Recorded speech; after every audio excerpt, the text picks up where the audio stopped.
know that we know an ad when we see one, right? When you're scrolling through Instagram, whatever, when something's a little more polished and perfect, right? We tend to go, all right, this is probably a little less than authentic. But everyone makes content on their phones now, and no one's a perfect videographer. But the content that I've seen really work well in terms of spreading. Okay, I don't want to use the word viral. That's a dangerous word. But spreading and then getting an audience is always like that imperfect thing. Think of any just viral video you've seen. How often is it a perfectly shot music video kind of type thing? It's something very grainy, something kind of shaky, something imperfect. It feels like in the moment. It's more special. So she's not wrong at all. You can have more impact from having a less than perfect video. But again, if you had that $10,000 you would have spent on that major music video, I would say, all right, maybe spend like maybe 1,000 on something basic, but then you can spend a lot more money on positioning through targeting, advertising, that sort of thing as well. Thank you very much. Darren, not to put you on the spot, but I've got one for you. We've been I think what we've been focusing on right now is very much, well, as Hisham just said, a brand new artist, how much money you're going to spend.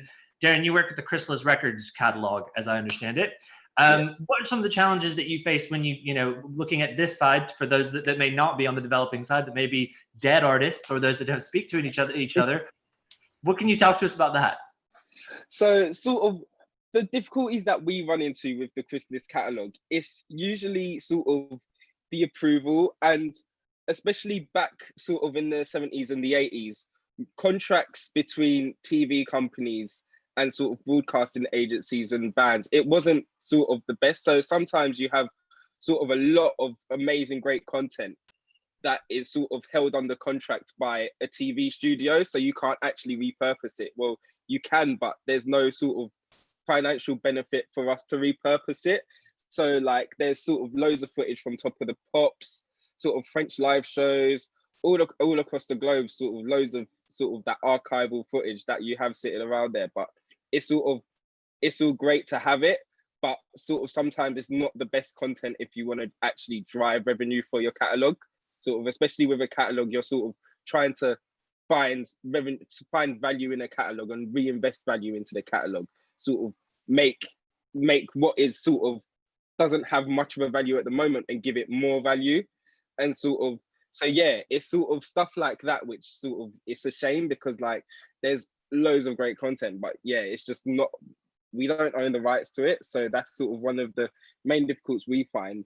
And then sort of another difficulty is then sort of, especially with dead artists, sort of, if you have sort of new ideas that you you think, oh yeah, I would love to try out this idea.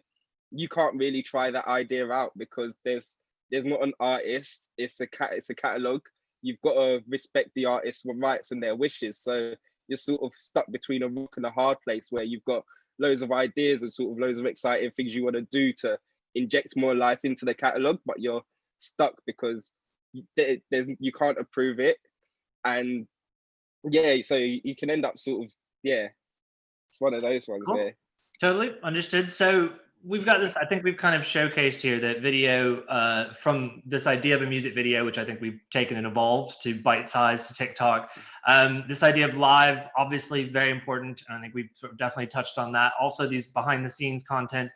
It sounds like what everyone's sort of saying here is that this content is about taking it further to, as Hisham said, taking it further than just a spreadsheet, as you called it, a name on a playlist, and actually giving more character and more personality.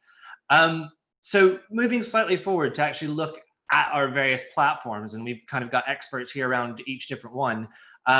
We'd like to start, we're not going to start with MTV. We'll start with the granddaddy of video platforms that remains relevant today is YouTube. And just, what do we think about the evolution of YouTube? And is there anything that you all have seen that has been happening, especially now that you can broadcast live onto YouTube? You've also got your catalog, you deliver to them like any other DSP. What can you kind of talk to around the YouTube platform itself? So I'm happy to start on that one. So with YouTube, it's had a lot of growth since when it initially came out. Sort of when it initially came out, it was very much just a platform for sharing video content that you had created and sharing it for people to view and watch. Now it's grown into a platform where you have TV series is looking to launch a whole TV series on YouTube. So it's come leaps and bounds from the place where you would just sort of think of creating a clip, sort of creating like a 3-5 minute video and saying, okay, I've got this video, I'm going to upload it to YouTube. It's now got to a point where there's so many different things you can do with YouTube. You can sort of operate it like a digital service platform, like a Spotify if you wanted to, whereas you can also operate it like your own Instagram page, a social page. It's got so many different ways you can use it. It's sort of like all of the platforms, like it's sort of your Spotify and your social profile rolled into one place, essentially, where you can share a message to your fans, you can share a video, and you can all have that engagement and sort of that discussion around that one video, all within one central place. There's not really a need with YouTube to go anywhere else to have that discussion. Like with Spotify, you can't really comment on a track or something. Whereas with YouTube, it's something you can do. You can start that engagement with your fans. You can have a discussion with your fans on YouTube, which is what a lot of sort of streaming and music platforms like the DSPs lack. You can't have that conversation. Sort of the only platform that does have that sort of element is SoundCloud, where you can comment on a track and you can even pin a point in the song and like have a comment pinned to that point in the song. So yeah, it's sort of the best place for sort of creating a sort of community and just creating like, yeah, it's very good for creating a collective, essentially. I don't know what everybody else's thoughts are on that. So Darren's definitely a man that lives on YouTube, and I'm not sure if he is being paid by them, but I would love the panelists to talk a little bit more about exactly what he said there. The fact that it isn't a Spotify or a normal DSP where you're just engaging with some distributed metadata and artwork and audio, but what do you all think some of the most powerful features of that platform are? Yeah. Okay. Well, you did yourself. One thing I particularly liked was the YouTube premieres when they started it out. We actually did out a video with the One Little Indian for Björk through the premiere. It was live visuals from the show that were lip synced to the music that then we adapted into music video, and it's the music video for Lost. If anyone wants to check it out. And that was really great because obviously having reminders and having notifications coming to your own, that's a great way of having people ready to go and watch the video. That said, I think perhaps the one drawback I find, or at least the one question that I get asked a lot when developing a YouTube strategy is that where all the fans are at all times? Because we do spend a lot more time scrolling through Facebook, for example, unless you're in a YouTube wormhole and the recommendation is putting your music there, which we've all done the YouTube wormhole. Like, come on, we spend lots of hours watching really, really funny videos. Right, exactly. Darren, you know what I'm talking about. Yeah. You definitely know what I'm talking about. So that's the thing. It's a lot harder to just randomly get things popping up, I think, personally, because your fans are not specifically there. While on your Facebook page, you have as many fans as you want that are usually there and they're engaging with your content at all times. Yeah. I feel like that's a pretty good shift to talk about other platforms. The next one I kind of want to just go to YouTube real quick, actually. Sorry. You can go right ahead. Go right ahead. I mean, look, it's a behemoth platform. There's a number of strategies. I don't really want to gloss over too quickly because it can be very powerful. Just like Darren, I also live on YouTube. I mean, to this day, some people still find it weird that like I treat YouTube like Hulu or Netflix or something like that. Like, I mean, my subscriptions are very well curated. I follow a number of different channels, not just music based. From like, I mean, okay, this is the way I put it. This is the best way I can put it. Because I had to explain this recently. So when I was younger, we would go to the video store, or we all went to the video store to rent VHSs and cassettes and everything. I was that kid. I never really went to drama, adventure, horror. I always went to the same area every single time, special interest. That was where I went to in the video store, where I wanted to look up things about cars, skateboarding, pro wrestling. Like that was the limited content I had back then. And special interest was like, oh, all the things I do as hobbies or whatever, they're all right here. Music, they're all right here in this area. So I always say YouTube is the special interest aisle of the internet. You know, Hulu and all these other platforms, they have official, kind of content, but there's anything you can think of for any purpose, entertainment, comedy, how to learn things. They're all right there. So when it comes to, understanding the platform, I think it's important to understand the culture. There's kind of two sides to it, right? There's someone like me who looks at channels just like that, like TV channels, like every Tuesday and Thursday, my favorite show is on. There's a new episode from my favorite person. And then there's just the natural content of like my artists who push music videos and other things there. And the reason I bring up this point is that it's a couple folds. One, as an artist, you can just post your music there like a DSP and hope for the best, right? Hope for people to kind of stumble across it and that kind of thing. But I always tell people, especially music artists, you know, if you're not really into the YouTube content game, if you're going to get on YouTube and you want to have a channel, right? That's the whole idea. It's a very different culture. It's a subscription-based culture, right? Even if it's free. If you're going to have a channel on YouTube, just know what you're getting yourself into.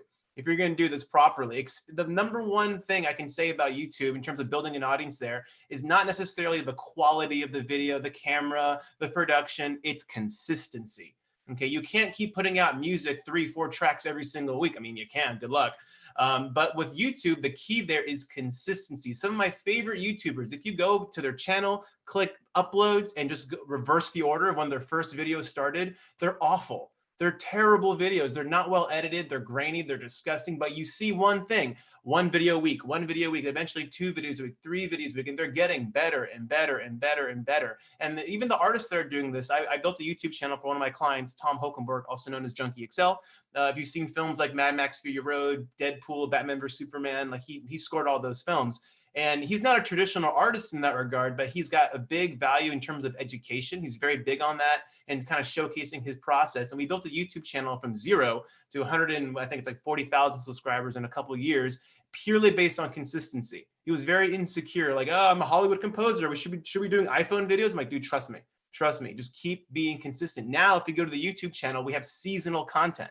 You know, we have very well produced videos and we have our biggest social platform is YouTube, and he's a film composer. Okay, I just knew that was a great way to kind of bring audiences from all different kind of places. So just know if there's 2 sides of the culture of YouTube. There's people who look at it like a TV station, right? Like a Hulu and Netflix, and other people who look at it for more passive content. But if you're going to start a presence on YouTube, just understand the investment there in time and production, but it doesn't have to be fancy cameras and lighting. It's just time and consistency and finding various topics to talk about. To that as well, I think the most successful artists on YouTube are treating YouTube more, or like behaving more like YouTube creators. So like the typical influencers who don't only publish a music video every couple of months, as you said, but having more consistent content really frequently, and also thinking about what kind of other content can you create outside of the typical music video, and how you can kind of design your channel to make it a channel that's very sticky for people. And another factor I think on YouTube is just what we don't have on other streaming services is the UGC aspect, so the user-generated content. YouTube has recently actually launched their new YouTube Analytics for Artists, and there they will actually show for an official artist channel not only your only uploads and how many views you have, but actually your music across the whole YouTube ecosystem. So how many fans have created videos using your songs. Mm-hmm. And I think just the fact that they've launched these kind of analytics shows how important that is to grow on YouTube. And they've said that for the most successful artists, 20% of their views actually come from these user-generated videos. Yep. And I got to just piggyback on Darren's point, actually, when it comes to community, because beyond the analytics behind the scenes, just look at the comments section as a form to bridge the gap to making money, frankly. Just use myself as a very quick example. One of my songs, it's always the song you least expect, right? But I put a song on Spotify that was literally written the morning of. I did like 3 takes on my piano. I put it on Spotify, and for whatever reason, it's the one that's getting the most saves. There are other songs I have that have more streams, but this one has like 16,000 saves to make maybe 700,000 streams, which is very good in Spotify. So I made more videos on YouTube, and other people started uploading the song. And I always looked at the comments, and everyone was asking each other, hey, does anyone know, does anyone have a tutorial for this song? Is there sheet music for this song? And I'm thinking, sheet music? I never thought I'd ever make sheet music, like written note. I don't even know how to write sheet music, frankly. And I kept getting messages on Instagram, hey, is there sheet music? I was like, you know what, screw it. I got to make some sheet music. And now on every single video of that song on YouTube, I'm commenting as my channel say, hey, if you guys want sheet music, there's merchandise on my website, and I'm selling like 3-4 pieces of sheet music a day right now. It's $10 for a downloadable PDF. That's money. That's monetization. I never thought I'd make money from sheet music, but just looking at the comments on YouTube specifically, and then commenting on every single video. Hey, if you like the song and you want to play it at home, I have sheet music. So that's another way to bridge the gap to monetization. Amazingly powerful. So we've sort of, we're going to move on a little bit from YouTube now because we could spend all day. It is a wonderful platform. It does attach to your sound recordings, which is something in the industry that we're quite happy about because it can actually kind of be pulled back to our musical career.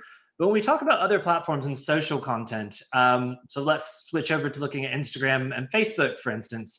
We'll put those in the sort of same category. But what kind of content, and you know, Hisham, you started this out of sort of more snackable content. Obviously, these other platforms are social by nature, and a lot of people, I think, forget what you've just said, that YouTube is a social platform by its nature. But we often do end up focusing, I think, on Instagram, for instance, because so many people spend so much time just scrolling through a feed. But you know, what are some of the challenges around putting creative there and keeping that creative, especially when it's sort of not lasting? It's not like making a YouTube video. People are not necessarily there for a whole song, or are they? Any thoughts around using Instagram and using Facebook? I think, yeah, we are so kind of obsessed with YouTube a lot because you have like this view count, and we know that it's this massive discovery tool, which we don't have that much on Facebook or Instagram, that we actually see, okay, there are so many views and it's driving all of this engagement. But with that being said, maybe some of you have read that Facebook is now also bringing official music videos to the platform in the US at first. So it's going to be very, very interesting to see how that develops and how that can also be a revenue driver in the future. So rather than just having a piece of content as a promotional tool, also actually making money through that. So to follow up on what she's saying, because that was actually the point I was going to make, they, as much as like your fans do live there, and like your super fans live there, definitely most of the time, they are, I feel like they're still a little bit behind in, particularly for music content, for example, in content ID checking. You know, if you report a video on YouTube, it comes down in literally like less than an hour most of the time. Like, they are really good at that. While for monetization on Facebook, Instagram, it's still all very ambiguous and still very in the works. So I'm hoping that with this lockdown and with everyone using these platforms for longer form content with creative assets on it, whether that's animations, whether that's music, I hope that they will move more in the direction where we can actually start monetizing and count them properly as one of our new revenue streams. Spoken like a true music industry professional. Yeah, I mean, one thing I'll say about those platforms is always play to the format, play to the culture. It's no different than when, you know, the vinyl came out. We had to make extended play CDs. It just playlists now. Songs are getting shorter, smaller intros. Always cater to the format in which the audience is at right now. So let's talk about something like an Instagram, okay? And then, you know, Patrick, you literally did it. You did it. Everyone's scrolling, right? So we know the patterns. We know the behavior. So when you're building an audience, forget your existing audience, which if you're an emerging developing artist in the early stage, it's your friends and family and the occasional external supporters. If you're trying to build an external strangers, people who don't know who you are and want to get into you based on what you're doing, understand their behavior patterns. So through visual content, and by the way, if you really want the best example as to why video is so important, everyone has nowadays a smartphone of some kind. Look how gorgeous and beautiful the screen is. Look how shitty the speakers are. Okay, so just that alone should be a demonstration of how important videos should be. Now, back to the idea of Instagram here. When you're scrolling through, there's a term in marketing, I'm sure almost everyone here has probably heard of it, called pattern interrupt. It is literally what you're thinking. How do I interrupt your pattern of scrolling? Oftentimes, it's through strong visual content. What is strong visual content? Is strong visual content a flyer? Nah. Is it cover art? Maybe, sometimes. But let's just say you're someone like me who's a piano player.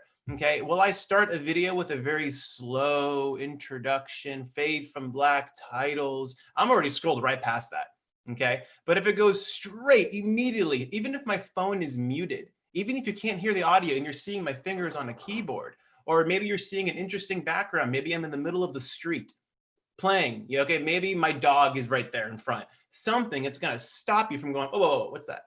What's that? And then as you unmute it, then you can complete the experience, but something. So it's 2 points. It's the actual video content itself, and it should be video. And then there's the actual caption, right? What you're writing in the copy. Are you going to write this long paragraph? What do you want me to do? Read the paragraph or watch the video? Which one is it? I always say keep the copy very minimal. And as we call in marketing, it's open the loop with the copy. I made this last night. Close the loop with the video. What is this? Okay. And then we complete it. So you have to think about the behavior. Stop me from scrolling, get me interested, complete the experience. And then using things like hashtags, like advertising, that's how you build the audience on these platforms. But it's through video content, man. You can't just be posting your cover art anymore. Like you got to have compelling video content. As we mentioned at the very top of this, it doesn't have to be this well-produced thing. It could be shot on your phone. I literally make videos of me like doing this, playing one hand. Go to my Instagram for my artist page. It's literally me just doing this sometimes, and people dig it. So I'm going to use that as a segue. So we've started with YouTube, the granddaddy of video, and all this opportunities there as it still evolves.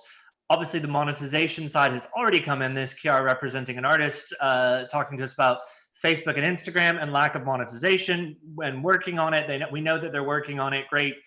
Let's just move forward. And of course, we'd love to spend the whole time talking about YouTube, but TikTok. So when we talk about monetization, we talk about creating content, and we still have issues with what we want to put on Instagram. As we've just said, Facebook is going to start paying for music videos, slowly rolling all this out. What do we think about TikTok? What do we think about this platform that, as we know, we don't actually get compensated for? And what do we think about the opportunities there for artists or for music? So if I can pick up on that. So I feel like TikTok is actually very similar to how YouTube is or was. They kind of say, you know, we're this massive promotional platform. People don't actually go to our platform to listen to complete songs, but it's a massive promotional tool for artists and music. And they can actually see a correlation between a song being used in a trend and people then going to different platforms like Spotify or Apple Music or Deezer to then stream the song. And it is really like, of course, it doesn't work for any campaign, but every now and then there are these trends that are soundtracked by a specific song. These songs are very, very key to the specific trend because they often kind of decide the narrative of the video. And then people just get obsessed with the song because they listen to the song for 15 seconds, they participate in the trend, and then they want to listen to it on other platforms. What I think is very interesting about TikTok is that like maybe a year ago, everyone was so obsessed with it, just saying like, you know, we're going to launch this hashtag challenge. Someone is going to dance to it. And this song is going to go to #1. But now throughout the last couple of months, because it's still such a new platform, there's still so much potential to evolve. So we have now seen artists using it in many, many different ways. So maybe beforehand, an artist like Ed Sheeran would just launch a challenge and he would never post anything else on his profile, or he wouldn't even have a profile. These days, artists are starting to post different kinds of content. Sometimes it's kind of educational, so showing other users how to play music. Sometimes it's interacting with the users, which I think is very important. So they have this duet feature there that really enables artists to engage with their fans, respond to their videos. And I think that is very valuable as a platform to have. So TikTok, unless anyone wants to keep going down the TikTok rabbit hole. I got something. Go right ahead. I mean, look, it's one of those catch-22 things. I mean, personally, I don't use it as much for my own stuff or consume it. It's a cultural thing. I don't know. I mean, just it's something about it. But I have students. who use it religiously. And I have one student, if you actually just, you know, YouTube an artist pro video I did with one of my students, she went from 0 to 14,000 subscribers in a month. And she talks all about her tactics there. And there's so many smart things about it. For instance, like it's one of the few platforms that literally lets you link to external things. Like she'll say like, the full song is on my Instagram, and then you just go to her TikTok and click Instagram. You can go to it. My full video is on my YouTube. Click the YouTube. I mean, TikTok allows for that, which is pretty cool, #1. But she mentions other things like she does things that she was initially against. She calls it thirst trapping. If you guys have heard of that term, basically thirst trap videos of like, it's what you think. It's basically her just going, "Good morning, guys. Looking all cute and pretty." Like she's doing a lot of those like once a day, but then she, you know, pulls a song in there, does some funny things. But ironically, her music is like 1 post, 2 posts a week on that platform. The rest is just being very, what she would consider vulnerable, just speaking directly to that younger audience member, being very, very transparent about that. And it's a great vehicle towards other forms of discovery. And, you know, should we be mad that we're not making money on TikTok? I don't think so. I mean, this is the kind of game we're playing in. Other people have the audience, the platform, the reach. You can cater to it. On one hand, you can play by the game and play what's popular and what's trending. Is that really being artistic? That's up to you to decide. You know, I always really think in these early stages that if you're going to really do your own thing, expect people to come to you, that's a privilege, right? That's supply and demand. People are demanding more from you, but in the beginning, no one's paying attention to you. You know, I think you really have to kind of cater to what people are currently looking at a little bit and find your balance. Some people might think, oh, that's campy, man. I'm not doing that. Other people might think, well, that's just the game I got to play right now. Where are you on that spectrum? And TikTok can be a great platform for that. Can I ask you a question? Sorry. I know I'm not the moderator, but I found it really interesting what you just said. So you're basically saying you should use it more as like a tool rather than end game, right? I think so. A lot of kids, though, a lot of people on TikTok that are becoming very successful are probably using platform as like the end game, being famous on TikTok, right? Oh, I know. I have a question. Sorry. Yeah. No, go ahead. Sorry. So, but if you're a musician and you want to use that as a tool, right? And then the idea is use that as a tool, market yourself, maybe get a little bit of user-generated content on your stuff, and then redirect these users to YouTube or to streaming platforms, stuff that would generate a lot of revenue, right? Ideally. So how do you build that bridge? That's my question. Yeah. I mean, number one, you're talking to a digital marketer. I'm very biased here, but I really always believe that I got my start in music managing MySpace pages for music artists. Okay. And I've always solved the exact same thing. It's still true to this day. It's like you have like the wheel, right? And in the center should be something that you own. You know, we're renting property, we're renting Instagram, renting TikTok, renting Facebook, renting YouTube. But when you have an email list, when you have a website, that's yours. You own that. You own that. Will all your audience go to your email list? No, but the ones that are going to spend money on you probably will. So I always say all these other platforms, they're a great way to kind of go, you know, to the ocean and kind of go fishing. Okay. And eventually you bring people from every platform on the boat, and then you go back to the island and you hang out with them there. You know, but what you said is very important though, because it cannot be denied. Like my concern with this is that it's going to build bridge between like the TikTok personality and like the artist personality, which is kind of a similar concept when artists get playlisted a lot, for example, and their music is great for like a classical piano artist that is really making a lot of revenue from streaming, but then nobody knows the name. Mm-hmm. Nobody knows the pianist. Some people will purchase some concert tickets, but that's it. That's the engagement. So my concern here is like, how do we avoid creating these silos where it's like, no, I'm TikTok famous. I'm a musician, but I'm TikTok famous. Right. That's my. Yeah, and there's always that 20% of people. 20% of people will be into that. And Darren mentioned it earlier, right? Like how the current platforms don't do a good job of this. We have to do this ourselves now. Okay. So what do you think, Marlon, Darren? Yeah. Tell us your opinion. Ways. You know, when someone finds you on TikTok, they might like your song. They go to your Spotify. They read your bio. Fans have done this even for my music and say, hey, man, I read your bio. I totally relate to this, that. They subscribe to the email list. They go on social media. They purchase things when I have things up there as well. And then, of course, there's using other things like data, right? Finding people who, you know, custom audiences, lookalike audiences. There's a lot of work that the artist/marketing team has to do. But I really think these platforms, I mean, unless you want to be TikTok famous and that's it, that's fine. That's great. But if you want to build a business on it, you got to look at all these platforms as just a way to go in your boat, go fishing for the day, and bring as many people back to your own platform to build your relationships too. Mm-hmm. I think it's like what I just said with like, before it was just the end game of going viral with the hashtag challenge. And now it's much more about actually taking your TikTok profile serious, kind of joining in what the culture is, knowing how to use TikTok and posting different kinds of content, and making the connection that you're actually not just someone who, like an influencer on TikTok who joins every challenge, but like making the connection, posting content that is related to your music. There have been some great examples, like Nina Nesbitt, for example. She's used like her kitchen stuff to play her songs again and teaching people how to do it. Or I think Charlie Puth, he has like posted a video where he played a beat and asked the users for input, lyrical input. So he then chose kind of his favorite lyrics and then responded to the video and singing the lyrics of the user to his beat.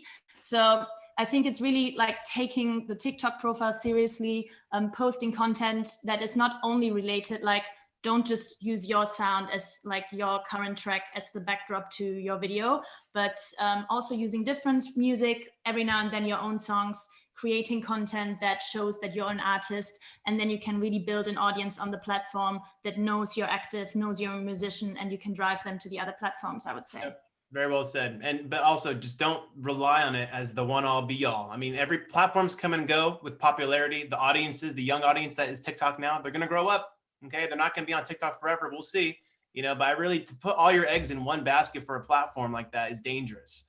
I think it's really important to look at them as borrowed. You're borrowing access to them. You want to own as many of those people as possible.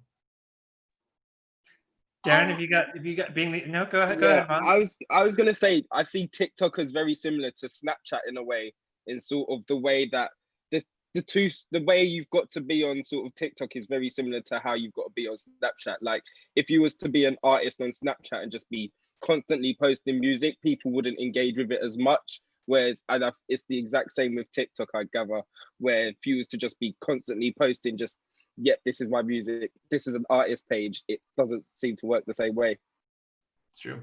I also think that one kind of advantage of TikTok is that it makes it incredibly easy to post something. So whereas some artists, if they're on Instagram, they're like, oh, I'm supposed to post something on my story every single day, but I really don't know what, and maybe I'm too boring. If you go on TikTok, like there's immediately something you can jump onto, and it makes it like really, really easy to just participate, I think. Excellent. That's a great point. That's a good point. It's literally that though. It's the ease of it. Like that's it. And also tying it back to the beginning, and guys, we do a full circle now. Amazing.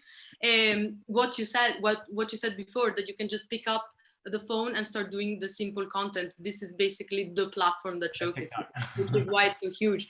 And kids nowadays, I speak like I'm 200 years old, but us nowadays, all of us, young beautiful people and older people, everyone that use TikTok, we are so used to having this short form bite-sized content that visually it's not that great, but in the end, if we get content out there really easy, it's just engaging. If you're a young audience listening to this, in other words, what we're saying is don't overthink it. Just get consistency, and you will get better at that consistency as well. So speaking of our audience members, we've just got a few minutes here for questions. I didn't want to interrupt that because that got great. We've got a few questions from the audience, which we can bring forward now, if that's all right, Claudia.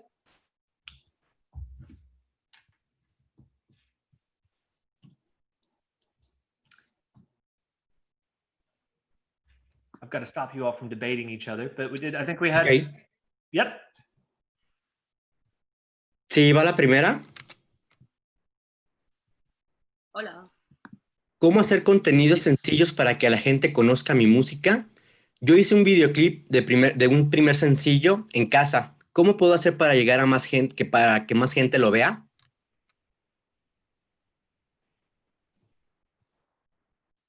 That's a good question about promotion. Who wants to tackle that one about how to promote a music video?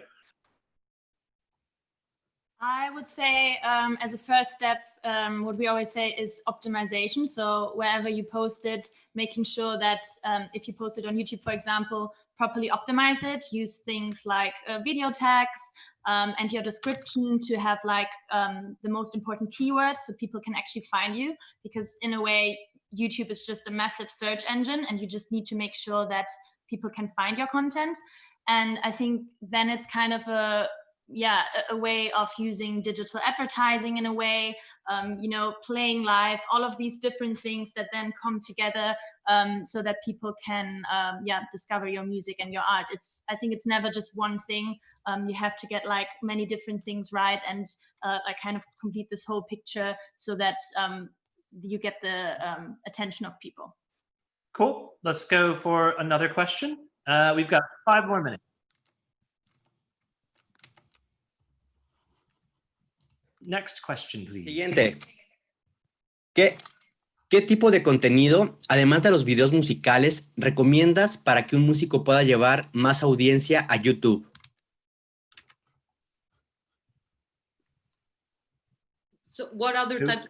Does everyone have a translation or what? Yes. Ah, okay. Because I don't get any translation, so I was like, oh, what's happening? Okay. Can I answer that maybe? Sí. Yes. Gracias.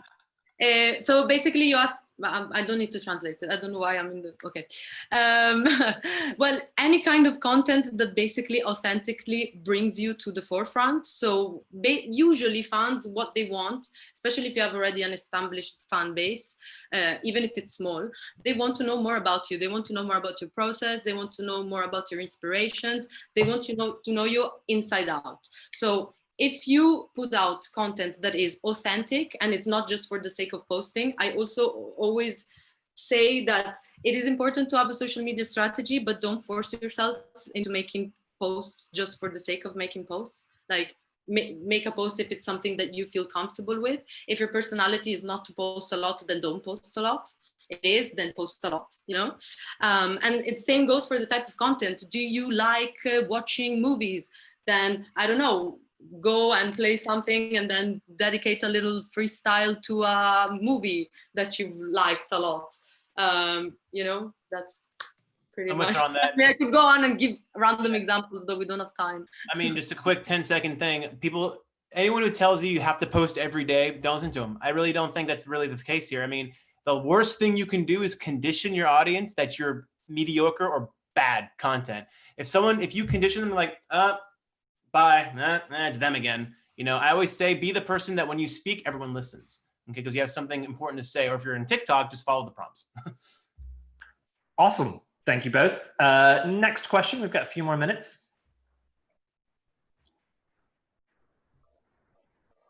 ¿Cómo puedes seguir manteniendo inspiración y creatividad para que una agrupación en una plataforma como TikTok, considerando que es una plataforma que no requiere mayor producción en video?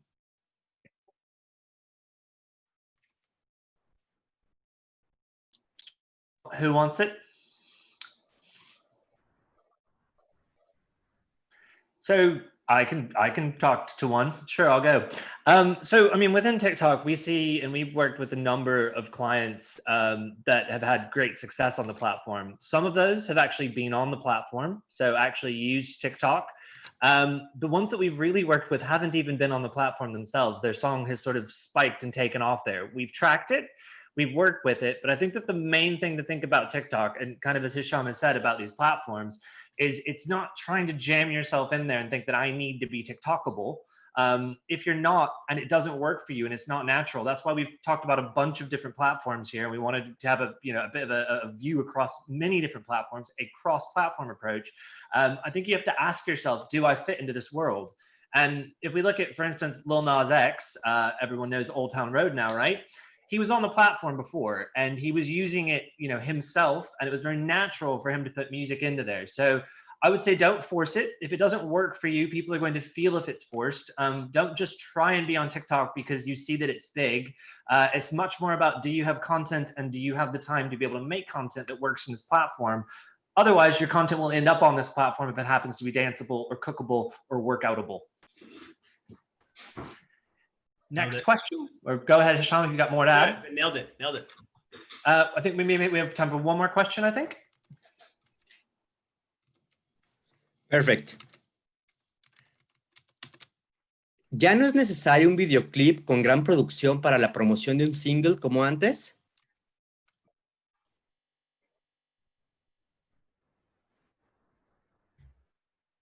Go right ahead. I'm just gonna take this because I think this is read from the comments, right? This came in when we were talking about the difference in budgets. I think what we were saying before was that it's the times have changed and now there is just a different type of way of handling it. We're not saying that music videos should not have a big production, because obviously, like, there are some incredible music videos out there that have big productions and that are worth all of the creative energy and the artistry that goes into it.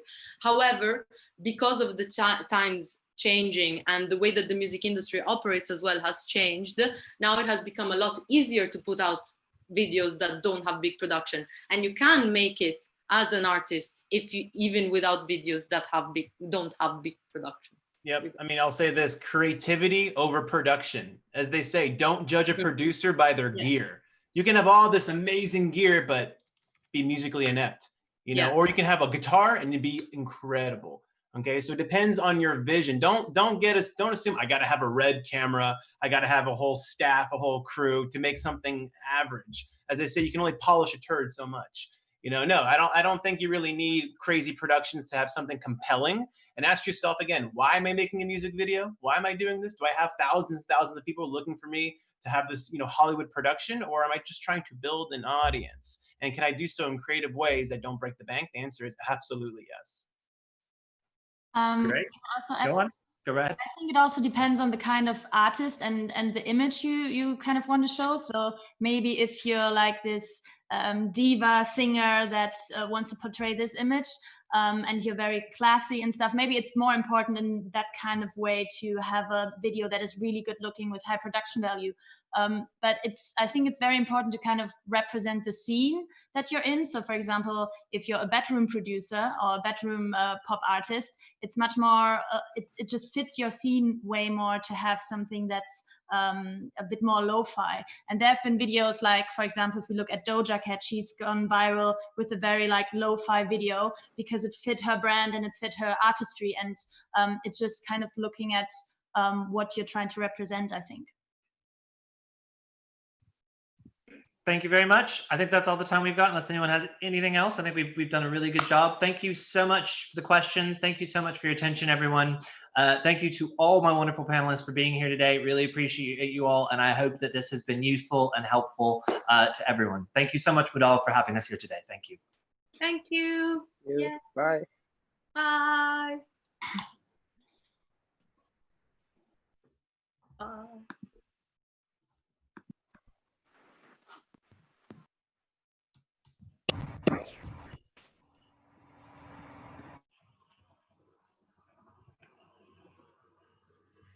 Continuamos en MUdaL 2020 y damos paso a nuestro siguiente panel.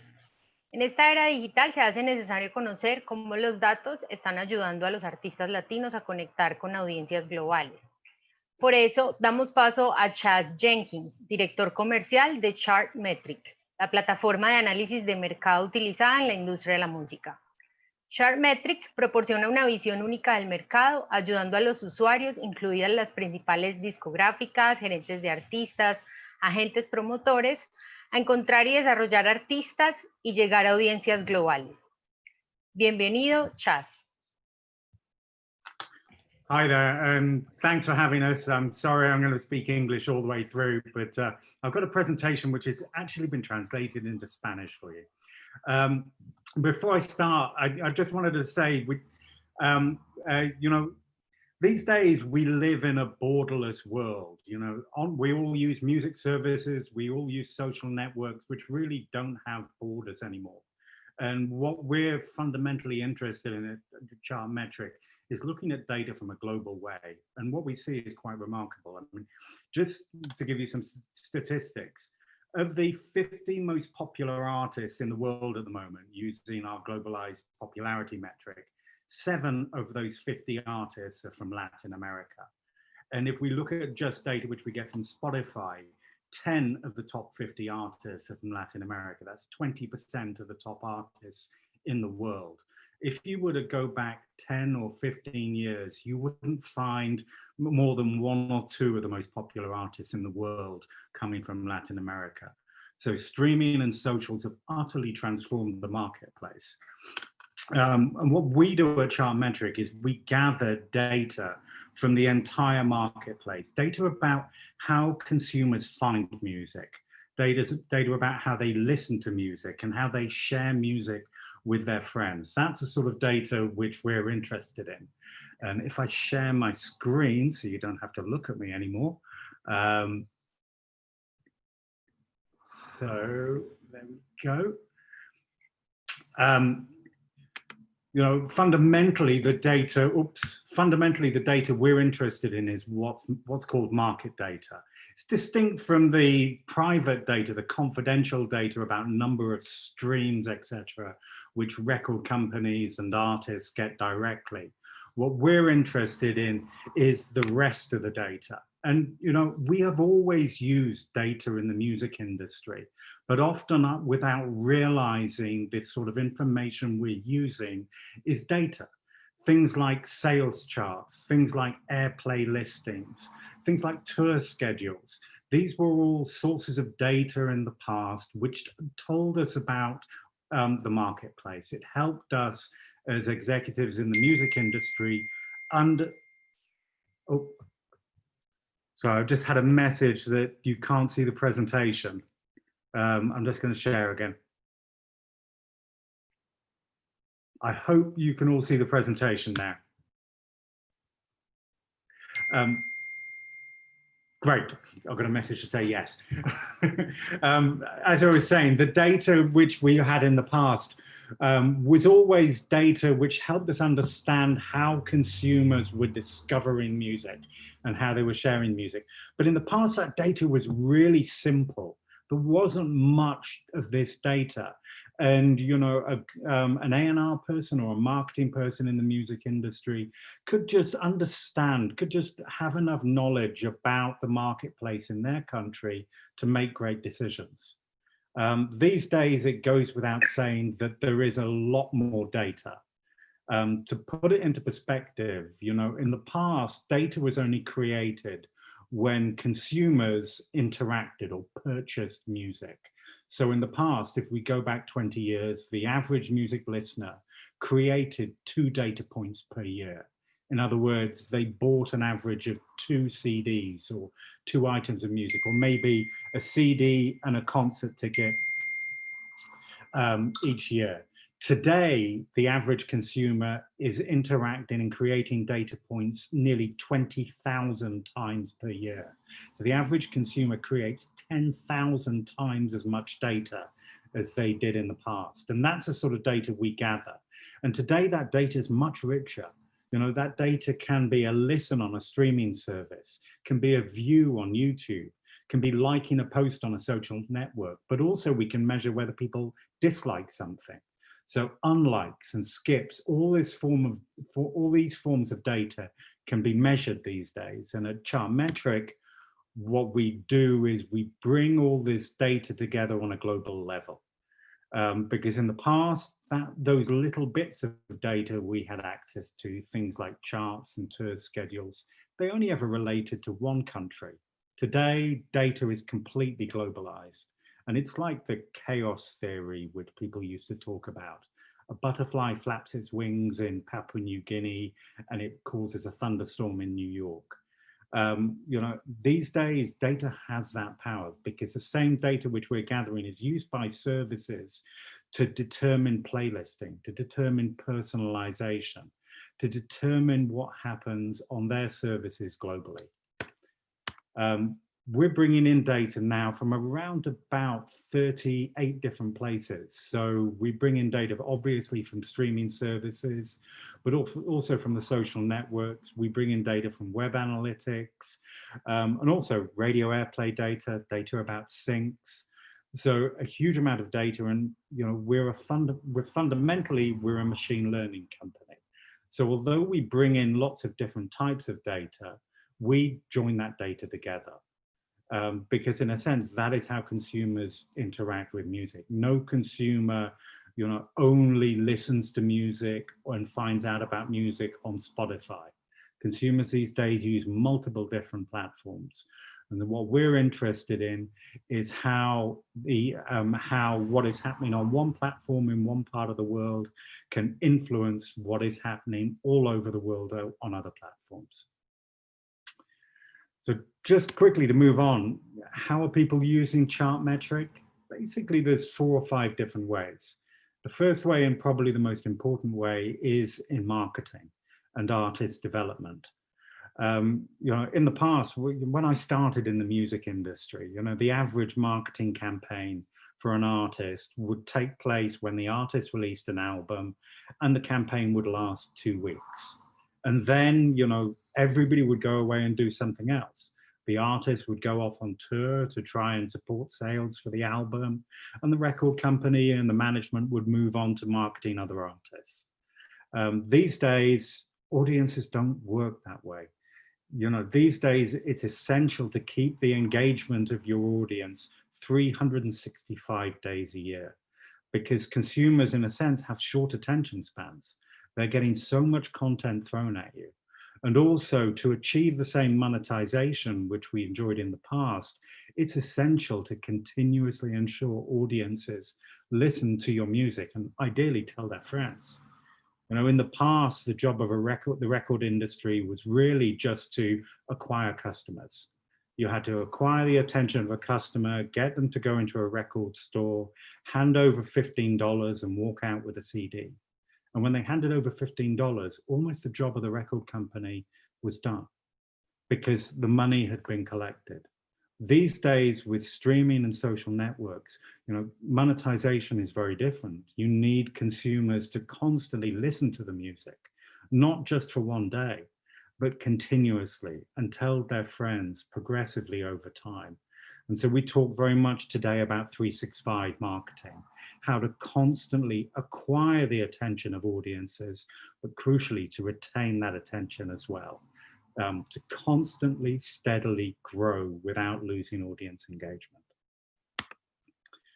The second main use of Chartmetric is pitching to playlists. I mean, when we started Chartmetric 3 years ago, you know, the most people who were using the platform were searching for the biggest playlists in the world.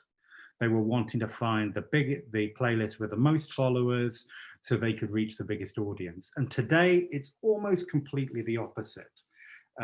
We've developed a lot of tools to identify which are the most influential playlists. And these days, our users are primarily looking for really small playlists, not the big playlists, but often user playlists not run by a record company or not edited by a service themselves, but playlists which are actually run by members of the public, ordinary listeners of music, just who've got a lot of friends who listen to their music. And often some of these playlists are the most influential playlists in the world, because the curators of these playlists, the kids who are putting them together, are influential.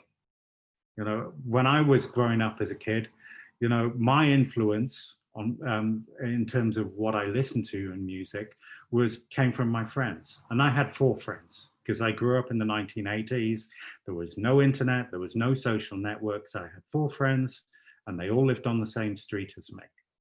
You know, today people get their influence from multiple different places. You know, all over the world, we're constantly getting influence, and playlists play a crucial role in that. The third big use of Chartmetric, which I've already brushed on, is global promotion. You know, nothing really takes place in one country in the world these days. Everything emerges almost on a global level. And it's very, very common these days. And, you know, if I've got time, I'll probably show you some information. It's very common to find that, you know, new artists, they build their initial audience not in their home country. Often it can be a country on the other side of the world where an artist builds their audience, because borders don't exist online. And consumers behave in different ways around the world. And often, you know, Latin America is a very social mobile market. Consumers share content in a very significant way. That's in common with Southeast Asia as well, Southern Asia. Europe and North America, people don't really use social networks in the same way. You know, they don't share much content in those markets. And so often, you know, this is undoubtedly part of the reason why Latin American artists are doing so well these days, is simply because their base comes in marketplaces where people share content. And that means audiences grow much more quickly, almost virally. The final main use of Chartmetric is in A&R. You know, we're tracking at the moment, I think, 2.5 million artists on a regular basis around the world. 2.5 million artists, over 2 million playlists, over 16 million tracks. So we're tracking obviously established artists, but also we're constantly trying to identify new artists. We get artists added to Chartmetric literally on the first day that they release their first track. And from an A&R point of view, finding artists earlier and earlier is becoming more and more critical. And looking at specific sources of data. I mean, often if we were to go back 5 years, most A&Rs were seen to generally be interested only in trying to find out how many Spotify listens an artist had. Today, you know, so much more data is required. It's not really the listens, it's the audience, the number of listeners, which is interesting, you know, and also the data about an artist from YouTube and Instagram. Are they effective? Is an artist acquiring an audience, a growing audience across multiple different platforms, rather than just having one success in one place? Are they building an audience in different places where you can ultimately market new recordings to the to consumers and accelerate the growth of an artist?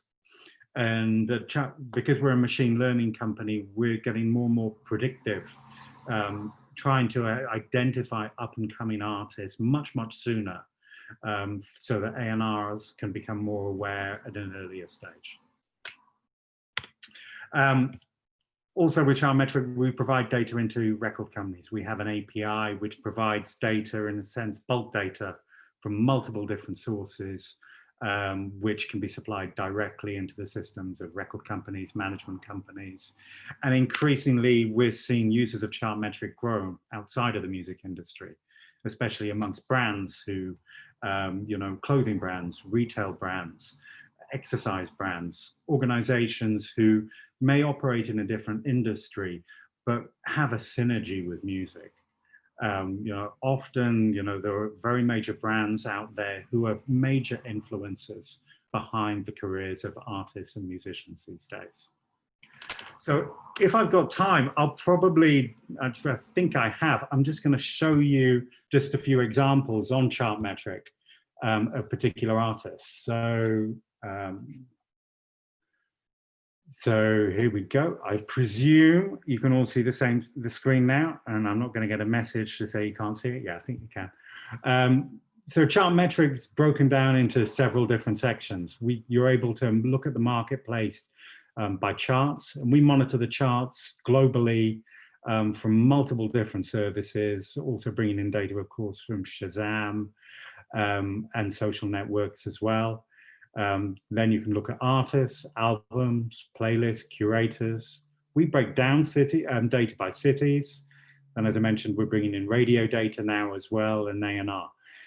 One of the features we've added just recently is a lot of data from TikTok.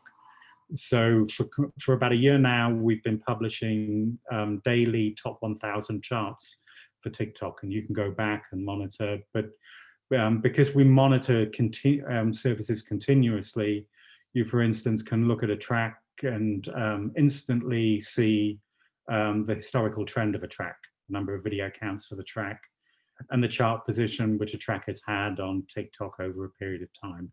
And you can do the same thing for, you know, multiple different services as well.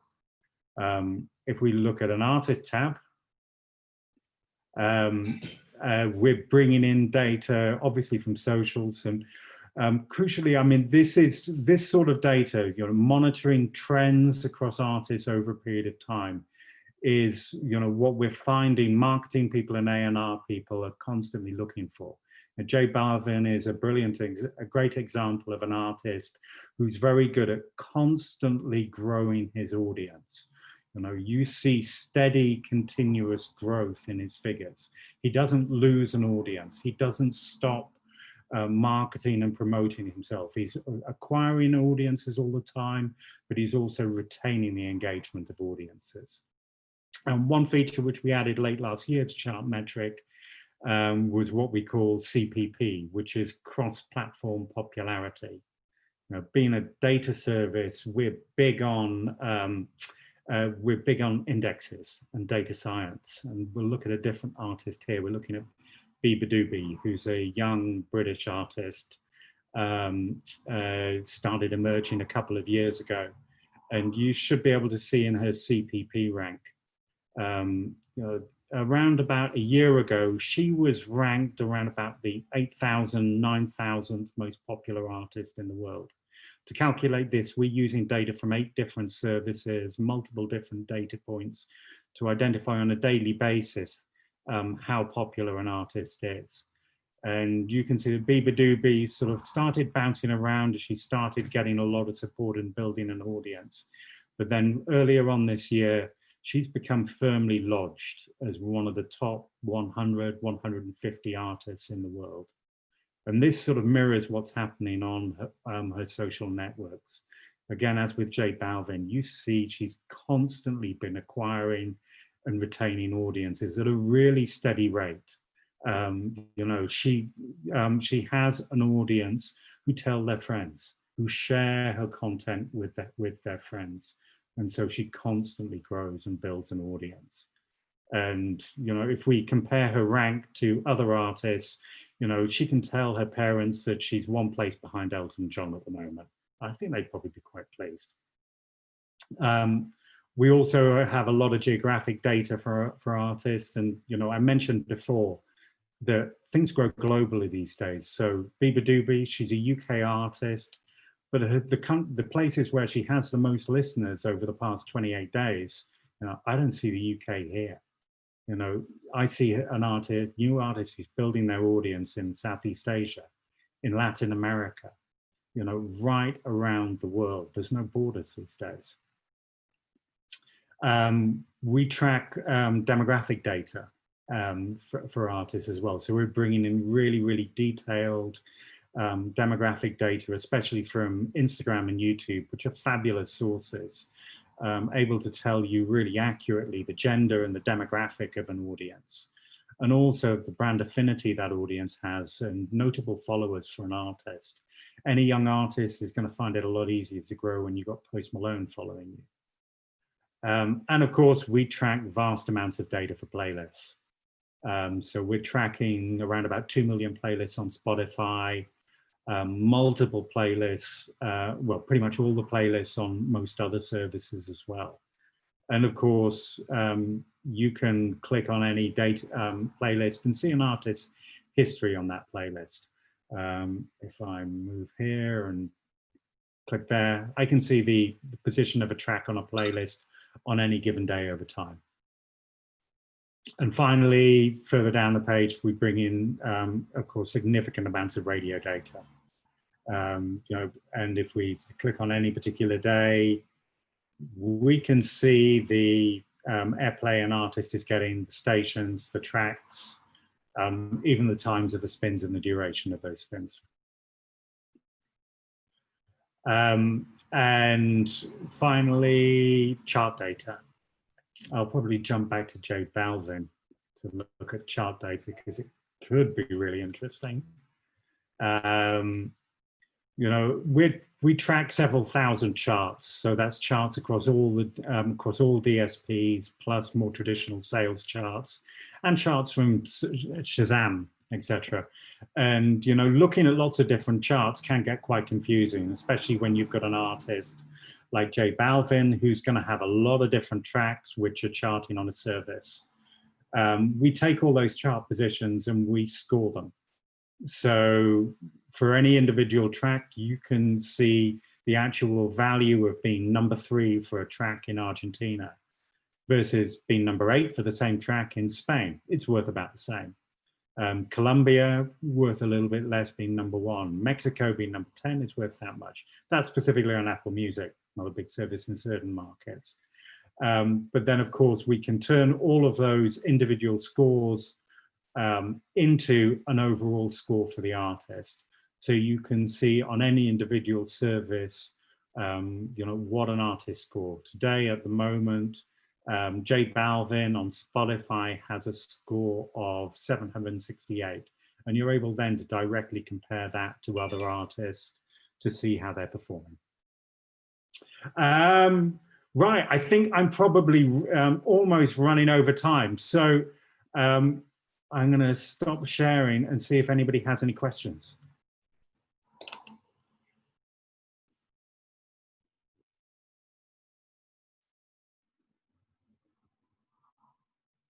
Oh, I've got a couple of questions which have come. Oh, yeah, go on.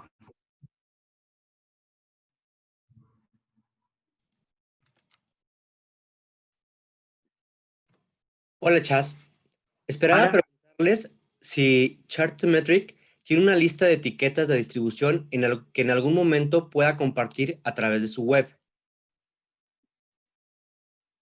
Oh, I'm not sure if I had the Spanish interpolation.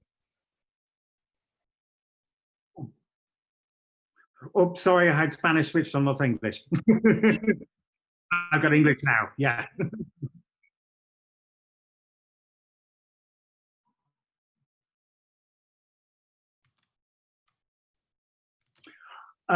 Blimey. Yes, I mean, we're tracking basically the charts across all the charts globally for Spotify, Apple Music, Deezer. I'm going to actually just jump to the service. So Spotify, Apple Music, YouTube, Amazon, Deezer, Shazam. Shazam charts are, of course, incredibly granular and detailed. iTunes, Beatport, SoundCloud, QQ Music. Those are the ones we publish. We actually bring in chart data as well for several other services, but don't publish on our website, but they're available through our API.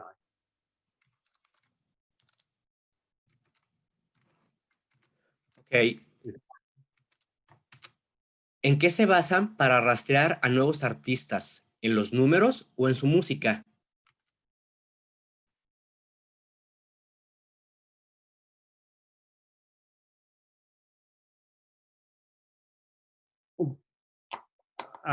The sound cut out there.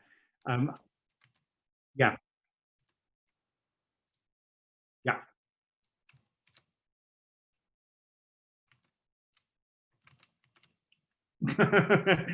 We're not judgmental about the music. We're tracking multiple different types of data points. So we're looking at followers on certain services. You know, on other services, every service supplies different data, put it like that.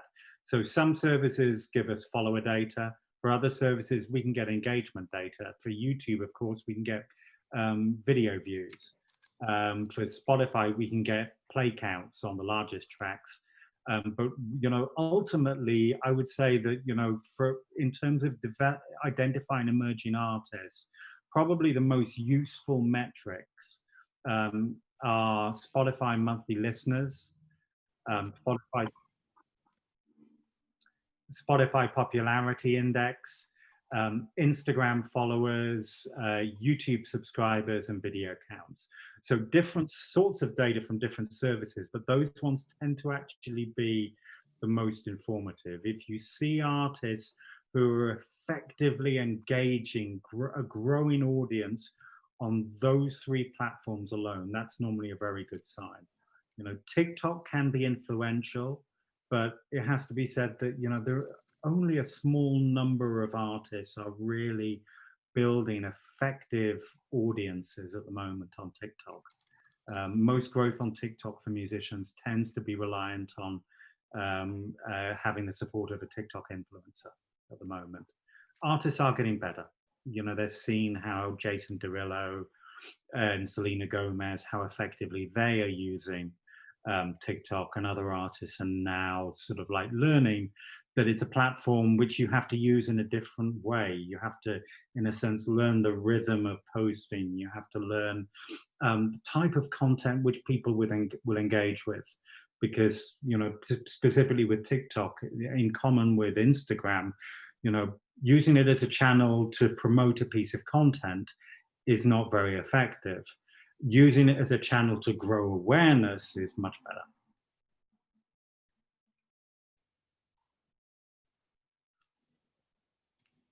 Is there another question? En Chartmetric, ¿hacen capacitaciones en línea para profesionales de la música en materia de datos?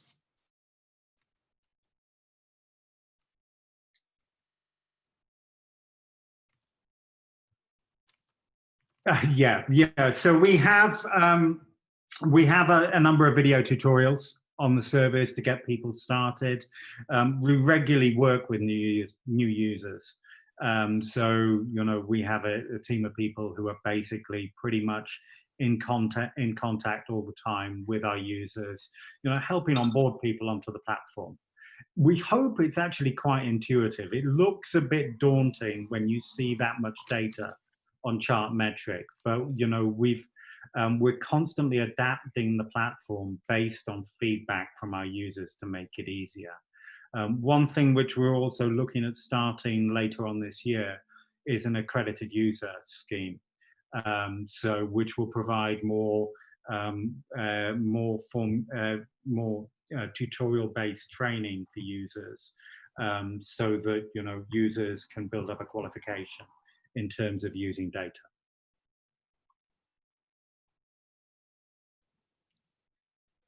¿Cómo puede servir Chartmetric para un artista emergente?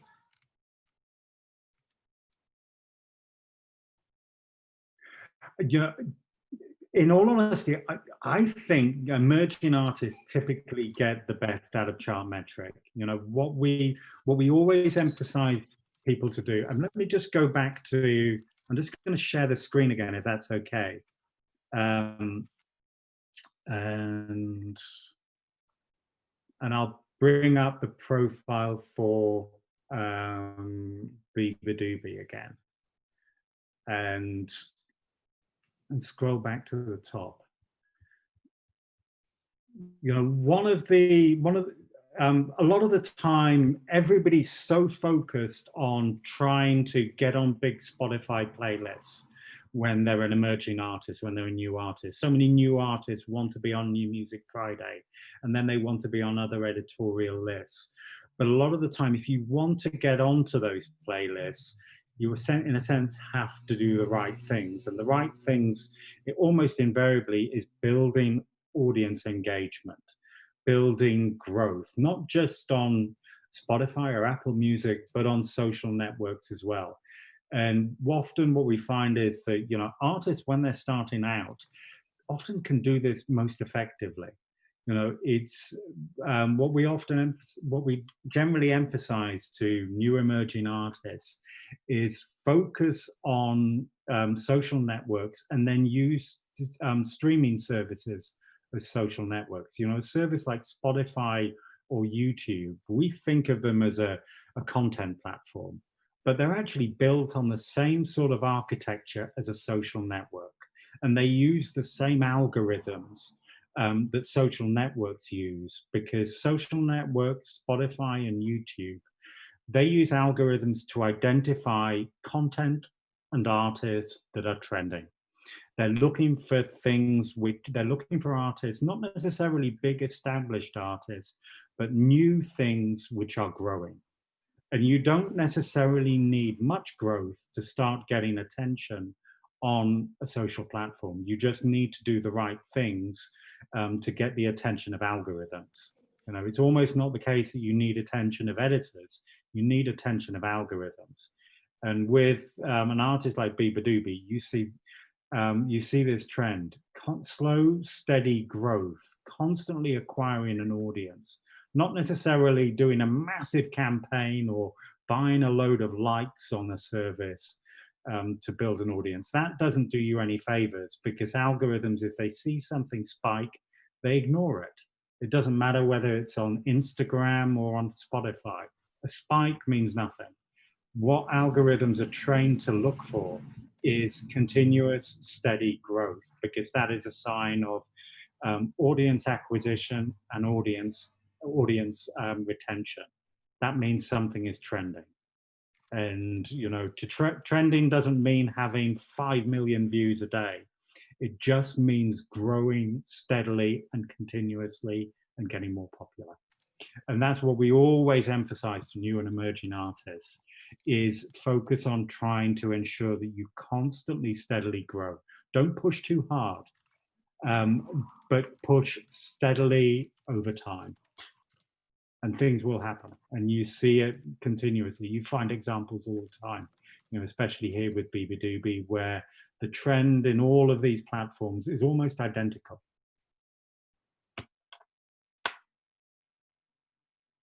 Have we got time for any more questions? Yes. Chartmetric es una plataforma de pago. ¿Podemos llegar a todos los datos de forma gratuita? Yeah, we have 2 tiers. So we have a free tier, which sort of is more geared towards artists themselves. So the free tier provides essentially sort of like the data I just described, which artists need when they're really starting off, for artists and their management, etc., and whoever's supporting them. So, you know, the basic social data from all these platforms over the past 28 days is available on the free tier. And one thing I've got to emphasize is, of course, we're a market platform. You know, it's not just artists being able to look at their own data. Artists are able to, anybody is able to look at anybody on Chartmetric. So you can look at any artist. You can look at, you know, Bieber, you can look at BTS, you can look at anybody. And so you can, even on the free tier, you can see not only how well you're doing over the past 28 days, but how well everybody else is doing. So you can learn from other people's experience. And, you know, some data is not available on the free tier, such as the detailed geographic data and the audience analytics data. But, you know, the playlist data and social data for the past 28 days is available. Everything else is on the paid tier, where we have a monthly subscription plan and an annual subscription plan.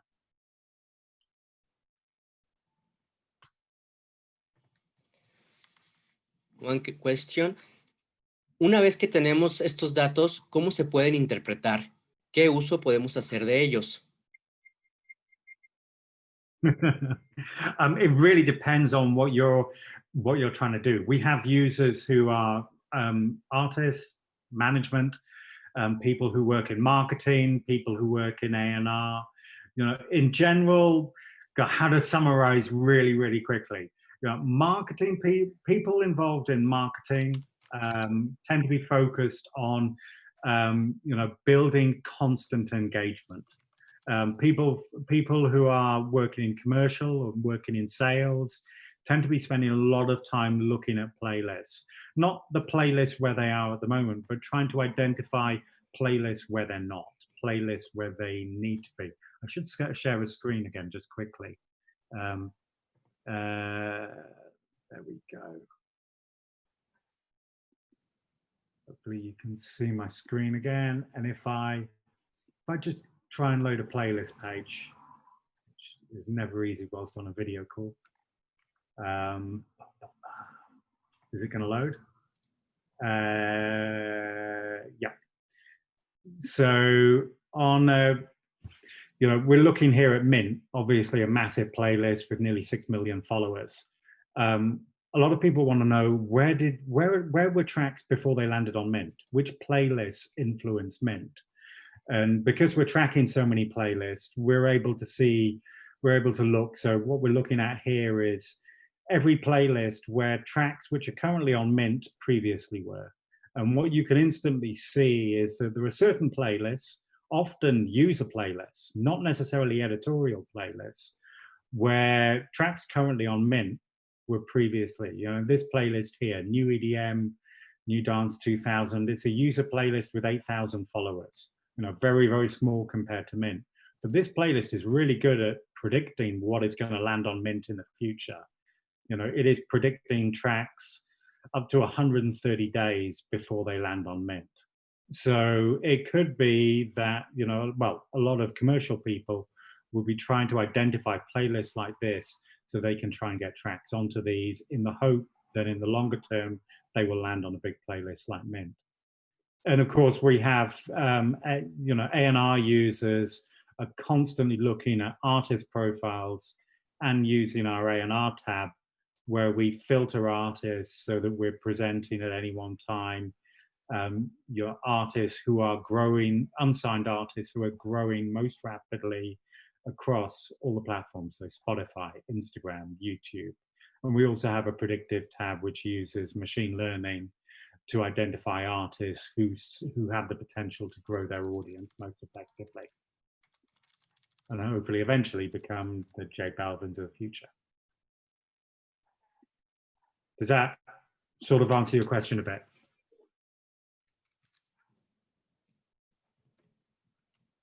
Yes. One Right. question. I could talk for it's free to sign up for a Chartmetric account, so you can literally go to our website and register for account. And even on the free tier, you get 7 days free access to the premium tier, so you can explore in more detail. And so yeah, so please go ahead, and if you have any questions, there's a help function in Chartmetric. You just click through and can get to ask a question immediately, and we generally get back to people very, very quickly. And we're happy to jump on a call and help people. Okay. Thank you for giving me the chance to talk with you all.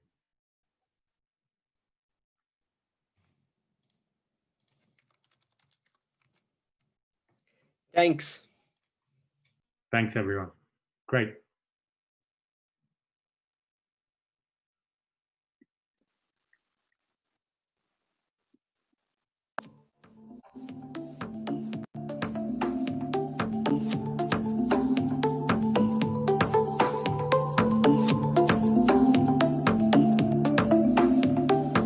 Hola amigues de MUdaL, ¿qué tal? Mi nombre es Villadiamante, desde Buenos Aires, Argentina. Soy DJ hace 15 años, soy agitador cultural, curador, no sé, hay un montón de cosas posibles para nombrarme. Y bueno, acá estamos, 100 y pico de días de cuarentena en Buenos Aires, una cuarentena bastante estricta nuevamente. ¿Qué contarles? Soy DJ y trabajo con la gente bailando, con mucha gente bailando. Digo, este verano pasado estuve haciendo Por Amor al Baile, que es un ciclo que se hace en la puerta del Centro Cultural Recoleta, al aire libre, gratuito, donde iban cerca de 8.000 personas a bailar los jueves, donde yo me encargaba de la programación artística y era el DJ residente. Y bueno, nada, en un punto fue repensar todo esto. Cuando se vio venir que se venía una cuarentena y que íbamos a estar encerrados en casa durante un buen tiempo, decidimos junto a mi compañera Carla Sanguinetti, que trabaja en Cultura Puente y trabaja en el Ministerio de Cultura de la Nación y también trabaja en el mundo de programación de festivales y demás, ver cómo replantearnos un poco qué pasaba, digo, por delante. Así que lo que empezamos a hacer fue Hasta la Pista, que es un programa que es diario, que comenzó siendo diario el primer mes por lo menos, porque bueno, es una cuarentena, ¿cuánto puede durar? 30 días, 40, vamos por el 110 más o menos, así que imagínense cómo estamos. Pero el primer mes fueron todos los días, donde transmitíamos a las 11 de la noche, desde el garaje de mi casa, que es mi estudio, a las 11 de la noche porque nuestra hija Uma se duerme entre las 9:30 y las 10 y nos daba una hora para poder armar un poco de toda la parte de la transmisión y largar. Yo me encargo de la parte de música y de ir un poco como llevando el programa por delante. Programa, fiesta, digo, siempre tiene como es un formato nuevo que todavía no entendemos cómo es, porque Carlos se encarga de toda la parte visual, donde es la VJ que maneja todo, y su nombre es Baby Call porque bueno, el Baby Call es lo que teníamos todo el tiempo delante de la compu por si nuestra hija se despertaba a la noche, así que ese fue su alias para encargarse de la parte de visuales. Ella viene del mundo del cine y todo, entonces se sentía muy cómoda en todo eso, y fuimos armando un programa nuevo, nada, un formato que es como en YouTube, transmisión en vivo, en el cual es una mezcla de DJ set con programa de radio, donde tenemos un montón de invitados que capaz que nos mandan audios de WhatsApp recomendando música. Entonces yo largo los audios y pongo la música y vamos charlando un poco de todo eso, DJs invitados, productores, shows en vivo de Argentina, Latinoamérica y del mundo. También aprovechamos esta situación de que tenemos amigos por todos lados y que están todos en una situación bastante parecida. Digo, recién ahora España, Europa está saliendo un poco de la cuarentena, pero bueno, hasta hace unas semanas estábamos todos iguales, así que así fue que tuvimos invitados de todo el mundo. Y cada día, digo, todo esto fue decantando después de hacerlo todos los días de corrido. Durante un mes decidimos, bueno, bajar un poco la intensidad porque no nos daba más la cabeza. Estaban todos en cuarentena relajados y nosotros estábamos a full produciendo programas todos los días. También buscándole cómo hacer para que cada día sea diferente al anterior y demás. Y ahora nos quedó algo así como un Hasta la Pista que va los jueves a las 22 horas, donde es más downtempo, electrónica orgánica, folclore digital. Los sábados, que es fiesta, reggaetón, cumbia, hip hop, trap, bombatón y demás. Y los domingos, que es un día más tranquilo para cerrar la semana, es más experimental, hay más canciones, vamos buscando nuevas vueltas. Y en cada día fuimos encontrando formatos diferentes, digo, como por ejemplo los sábados estamos como aliados a Cepicol, que es una fiesta por Zoom. Entonces un poco el chiste es que la gente llega a YouTube, donde llega a YouTube y escucha por YouTube, puede ver por YouTube, pero si quieren bailar pueden ir al Zoom con Cepicol y estar bailando y ver a otros bailar. Entonces se va como armando una dinámica nueva. Además piensen que YouTube también tiene todo el tiempo un chat en el costado en vivo, donde se generan cosas nuevas, donde yo cuento de algo en vivo y hablo, y después voy y pongo el link ahí, la gente comenta y se generan interacciones y demás. Luego de un mes de estar haciendo esta pista, lo que hicimos fue abrir una suscripción para que la gente pueda aportar, hacer un aporte económico y sustentar el proyecto. Así que estamos medio como atrás de eso también, en lo cual en un primer momento fue súper grato porque mucha gente puso plata. Después la línea fue cayendo y estamos ahora en una situación más estable, viendo también cómo subsistir y todo eso, porque bueno, la situación económica es particular. Pero bueno, hasta la pista es eso, es un formato que estamos inventándolo realmente, porque no aparezco en vivo, solamente es mi voz y la música pasamos.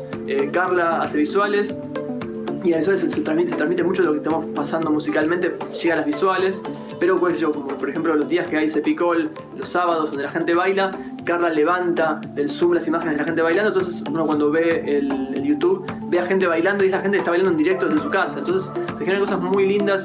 Y bueno, llevamos más de 100 días de cuarentena y han pasado muchas cosas muy intensas a nivel emocional. Gente que cumple años sola en su casa y está acompañada hasta la pista, gente que la pasa mal y que llega al programa para escucharlo y para divertirse y para encontrar algo para hacer también en su día a día.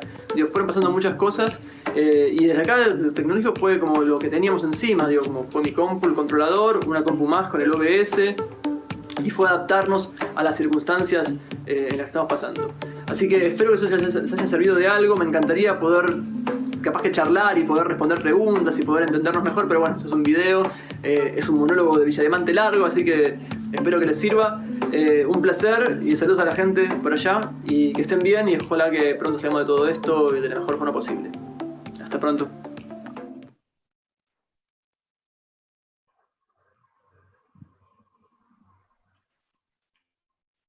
Bueno, continuamos en MUdaL y seguimos en este momento con la entrevista a Piso 21, un artista de pop urbano de la ciudad de Medellín, nominados al Latin Grammy como Mejor Nuevo Artista, y es la combinación de 4 jóvenes paisas amantes de la música. Ellos son Pablo Mejía, Juan David Huertas, David Escobar y David Hernández. En poco tiempo han alcanzado los primeros lugares en las listas radiales y múltiples reconocimientos, incluyendo 5 nominaciones a Premios Nuestra Tierra y 4 a los Premios Shock. Con ellos estará Simona Sánchez, periodista musical. Bienvenidos.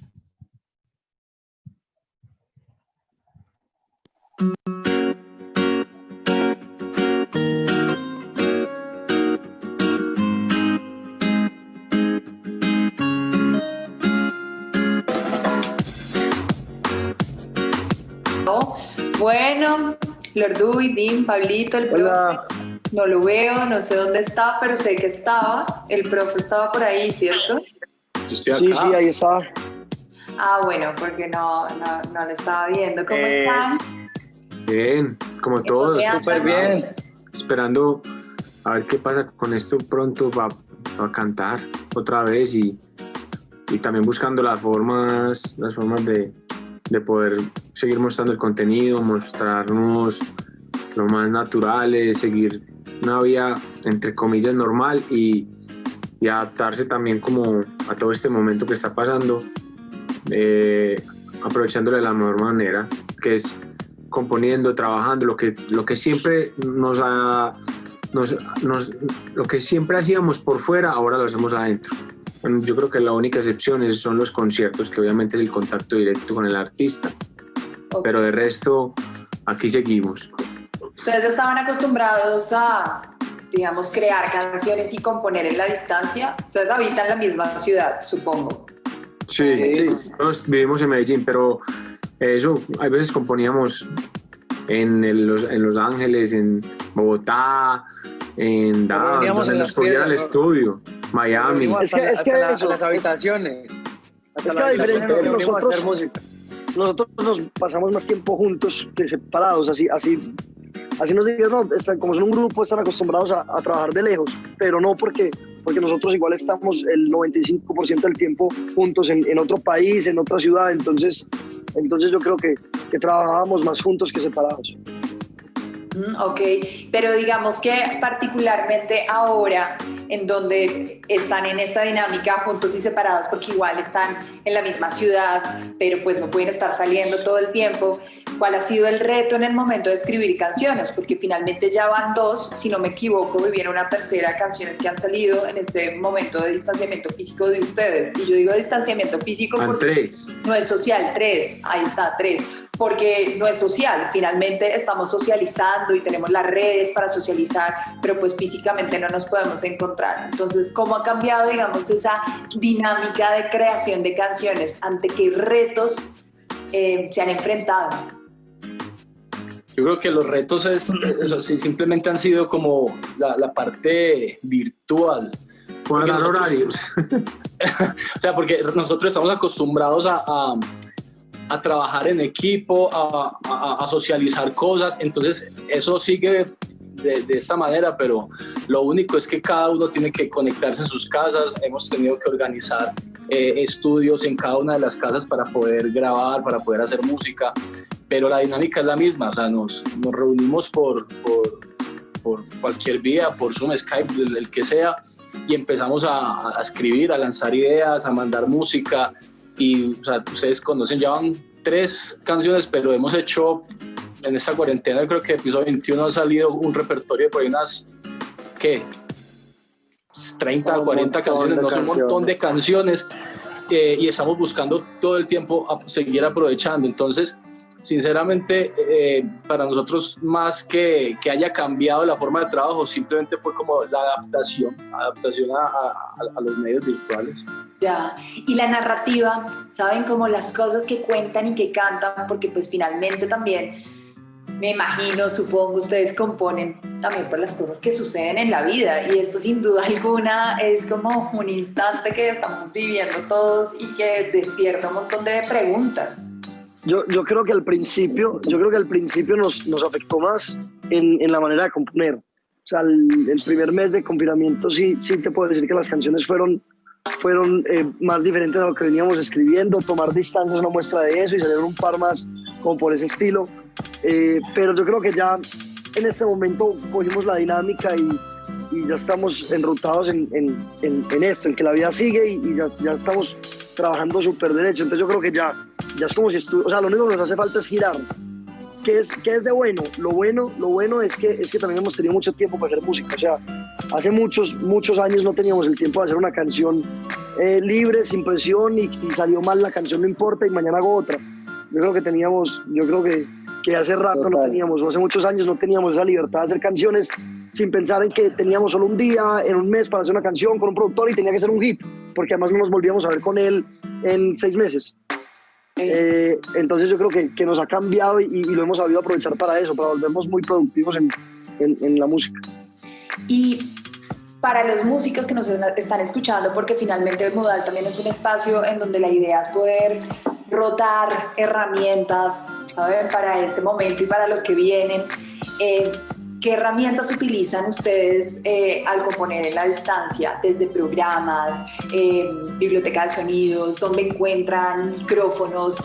Me han dicho que han tenido que armar estudio, entonces ¿cómo armar estudio también? Bueno, pues ahí tú lo has dicho, pues nosotros la verdad, cada vez que nos vamos a conectar pues para hacer música, el profe siempre tiene su guitarra al lado, su piano al lado, Tim también idea también con unos sonidos que él tiene en su live, en su, ¿cómo se llama?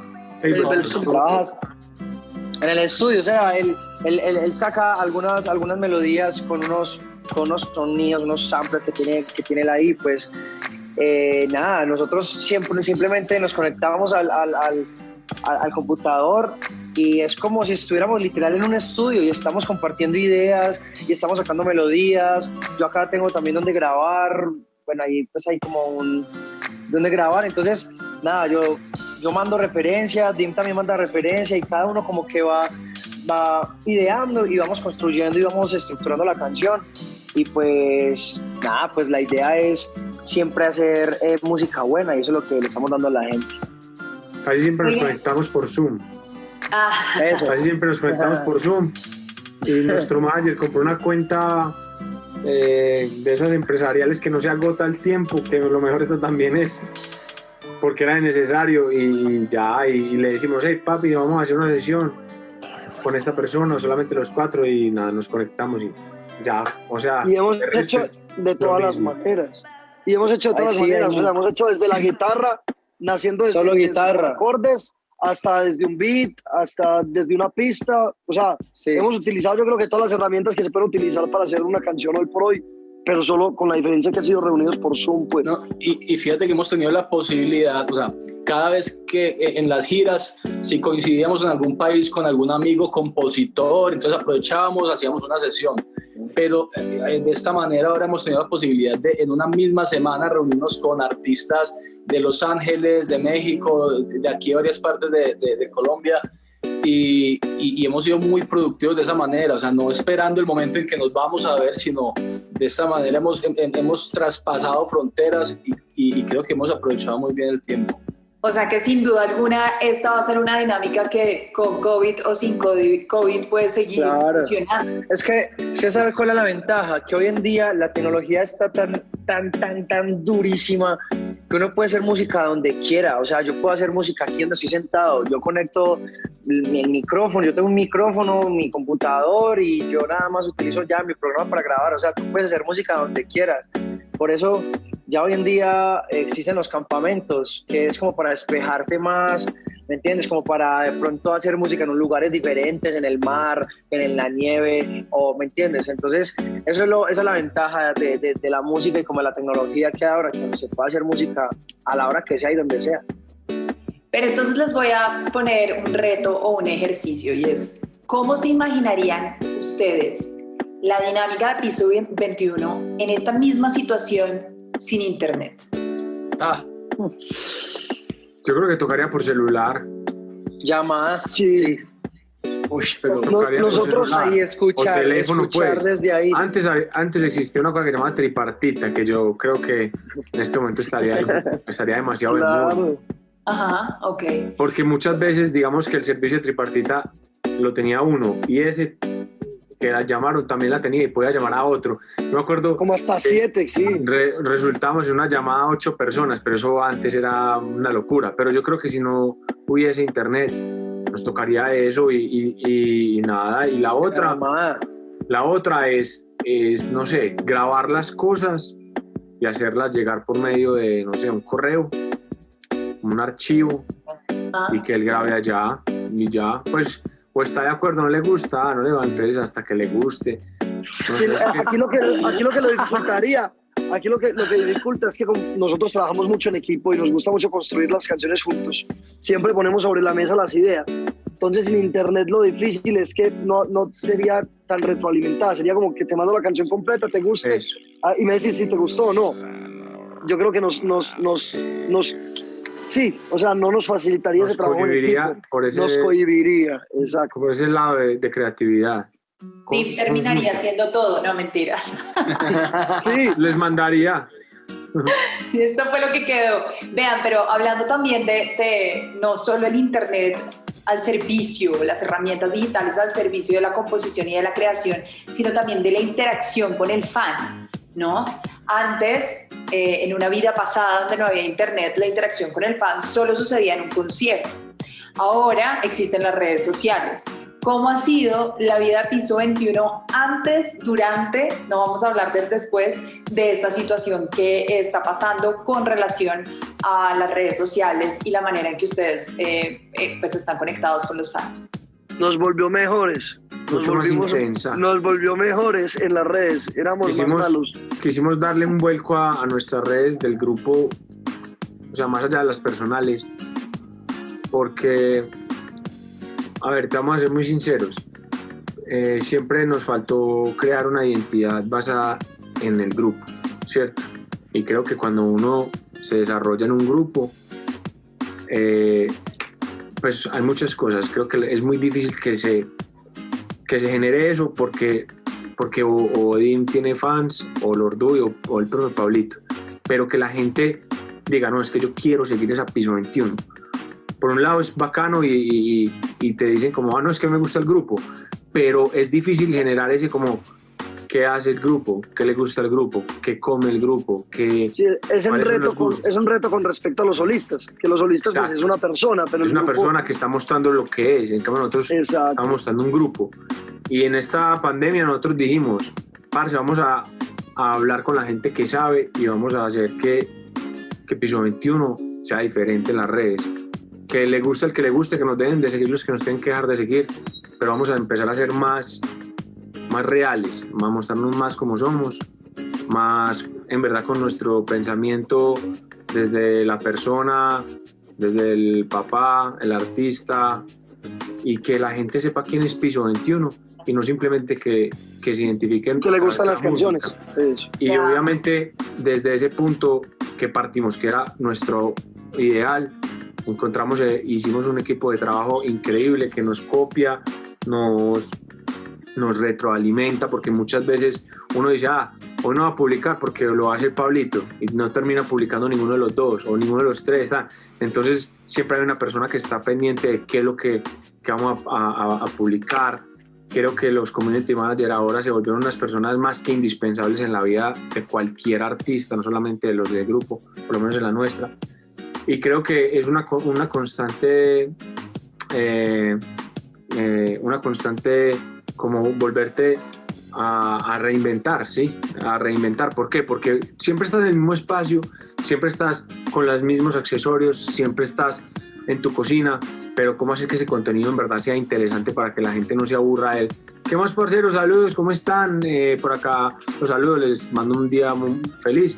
Porque si nosotros antes teníamos la posibilidad de estar en muchas partes, ofrecer escenarios, ofrecer gastronomía, viajes, lugares, fotos bonitas, pero en este momento estás jugando es con tu creatividad. Y creo que, aunque ha sido difícil, no te voy a decir que no, pero creo que estamos pasando la prueba. Eso era. No, nos hizo mejores. Más difícil de eso y que ha sido lo más sorprendente, fácil, divertido. Saben que ustedes de pronto nunca se imaginaban que eso iba a generar un enganche con la fanaticada de los contenidos que ustedes han compartido. Personalmente me sorprende, Pablo en TikTok es un experto. De verdad. O sea, porque es que lo que hace lo hace natural, no es ridículo, no está buscando ser otra cosa, simplemente así es él. Ese man hace unas cosas muy figuras, así es Pablo, y eso lo plasma en TikTok. Creo que es una plataforma que le queda muy bien y que además debería explotar mucho más, pero las veces que lo hace, la rompe. Entonces digamos que esa es una de las cosas que hemos descubierto, aparte de muchas más, pues. El talento tiktokero de Pablo. Cabe resaltar también que, o sea, hay mucha gente que trabaja con community manager, pero lo que hace es que el community se vuelve la esencia de sus redes, porque él es el que responde, el que dice, el que habla. Creo que con lo que hemos estado haciendo nosotros en esta temporada, lo bonito ha sido que le hemos logrado dar la identidad a un personaje que se llama Piso 21 y que ese personaje tiene un poco de la esencia de los cuatro, y cada vez que se monta algo es porque nosotros lo decimos, nosotros sabemos lo que se responde, lo que se dice, nosotros mismos lo hacemos, nosotros mismos montamos las historias. Es simplemente como que no por tener un equipo de trabajo dejamos que ellos se encarguen de todas las redes, porque eso no acerca a nadie, no acerca al artista con el eso pierde identidad, sí, claro. Pierde identidad. Lo que hemos hecho simplemente ha sido que un equipo de creativos nos ayuden a tener más creatividad con las redes y empezar nosotros a trabajar desde casa, a tratar de nutrirlo a diario. Y creo nos volvimos mejores. Nos volvemos mejores. Yo creo que entre los retos estaba lo que dijo Dim, para responderte pues como la pregunta muy puntual, lo difícil y lo fácil. Lo difícil fue, yo creo que crear un contenido. La primera semana lo creaste, la segunda, por la tercera se vuelve repetitivo, haciendo música, cocinando y saludando. Entonces, bueno, nos hizo esforzarnos más, pero créeme que el engagement, digamos en nuestro caso, en este tiempo ha aumentado un montón. Nos sorprendió porque antes se ha vuelto más interesante las redes de Piso y nos esforzó a ser mejores. Creo que cuando salgamos y tengamos más herramientas, va a ser como perfecto. Esto fue como un campo de entrenamiento, como esos momentos de la vida que te presionan a bueno, aquí tenés que sacar lo mejor de vos para poder triunfar. Y yo creo que la estamos sacando y estoy muy feliz con lo que está pasando en las redes del grupo. A mí hay algo que me da mucha curiosidad, digamos, dentro del tema de las redes sociales y de la música, es que antes de esta situación que estamos viviendo, muchas veces las agrupaciones o los artistas replicaban la información en las diferentes redes, como si tiraran, no sé, la misma comida en diferentes lugares. Pero ustedes de pronto se han dado cuenta que con una red funciona más, con otra más. ¿Para qué funciona cada una de estas redes? Todas son diferentes. Claro, todas necesitan contenido diferente. Total.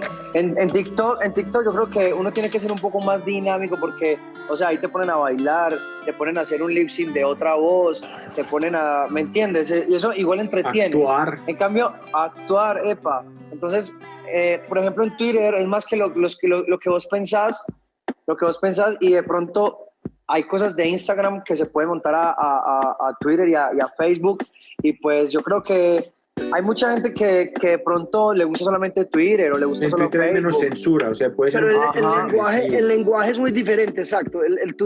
Tu lenguaje en Instagram y en Twitter, si querés triunfar en las dos, tiene que separarse.